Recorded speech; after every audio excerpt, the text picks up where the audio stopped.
భావన చేత అతను గొప్పవాడు. అతనికి అకస్మాత్తుగా నన్ను చూసినప్పుడు ఏదో జ్ఞాపకానికి వచ్చింది. గతంలో అతనికి అనుబంధం ఉన్నటువంటి ఎవరో జ్ఞాపకానికి వచ్చారు. అంత కోపం అడిగిపోయింది. ఒక్కసారి నా మీద ఆకులు పోసి వెళ్ళిపోయాడు. నన్ను దాటి 4 అడుగులు వేశాడు. మళ్ళీ అరుపులు మొదలెట్టాడు. ఇప్పుడు అతను నాకు అర్థం కాలేదు కాబట్టి నేను పిచ్చివాడన్నాను. నాకు అర్థం కాని వాళ్ళందరూ పిచ్చివాళ్ళు అంటాను.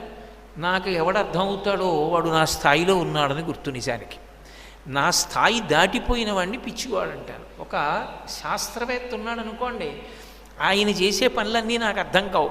ఏమిటో పిచ్చి గొడవ ఏమిటో, వాళ్ళ ఉద్యోగం ఏమిటో మనకేం అర్థం కాదు, ఏమిటో అలా చేస్తూ ఉంటారంటాను. మనకి ఏది అర్థం కాదో అంతా పిచ్చి గొడవ అంటూ ఉంటాం.